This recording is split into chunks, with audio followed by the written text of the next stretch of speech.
ዛፍ በታች ተቀመጠና ይበቃኛል፣ አሁንም አቤቱ እኔ ከአባቶቼ አልበልጥምና ነፍሴን ውሰድ ብሎ እንድሞት ለመነ።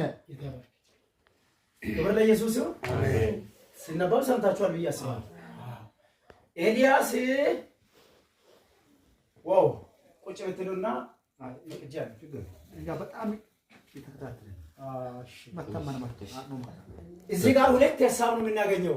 የግድ 19 ላይ ያለውን ሐሳብ ለማወቅ ወደ 18 እና ከ18 17 16 አካባቢ ላይ መሄድና ማንበብ የናንተ ይሁን። 19ኛ ምዕራፉ ላይ መጥተው አክዓብ ለኤልዛቤል የተናገረውን ቃል ነው የምንሰማው። ይህንንም እየተናገረ ያለው የሆነ ድል ተሰምቷል፣ የሆነ መንደር ላይ የሆነ ክስተት ተፈጥሯል፣ የሆነ ደካማ በርትተዋል። አንድ ኤልያስ የሚባል 450 አጋደመው። አንድ ሰው አብሮን የሚኖሩን ኃይለኞች ብለን የምናምናቸውን ብዙ ሕዝብ ብቻውን ጨረሳ ብሎ መጥተው ነገራት። እሱ ማን ይሁን? እስኪ አንድ ሰው እኔ ነኝ ይበል እስኪ። አዎ ድሉን ሰማ። እግዚአብሔር በሱ ሆኖ የተጠቀመውን ያደረገውን ያን ትልቁን የእግዚአብሔርን መለኮቱንና የእግዚአብሔርን ብርታቱን ለኤልዛቤል መጥተው ሲናገር እናይና ደግሞም አለ የጨረሰን እኮ በሌላ ቢሆን ጥሩ ነው፣ በሰይፍ ነው።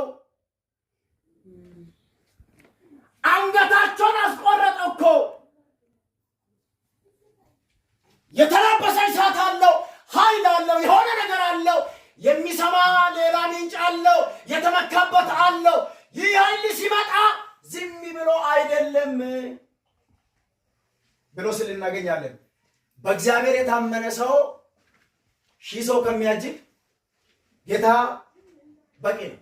አሜን አሜን። ጌታ በሌለበት እልፍ ሰው ከሚያጅባችሁ ህልውና ባለበት መጣ ሊሆን አሜን፣ አሸናፊ ትሆናለህ። አሜን ሃሌሉያ። እግዚአብሔር አብሮት በሌለበት፣ እግዚአብሔር ህልውና በሌለበት ጎሽ አለሁልህ በማይልበት ከምንዘምር ከምንሰብክ እግዚአብሔርና ህልውና ባለበት ዝም ብሎ መቀመጥ ላይ ይድላሉ። ሃሌሉያ። ለአንዳንዶቻችሁ ዘንድሮ ማለት ነው ዝም ብላችሁ ቁጭ ብላችሁ የልጅ ዓመት ወላችሁ አሜን። እንደ ምሳሌ ነህምያ፣ አድማሳ፣ ሙሴ፣ አብርሽ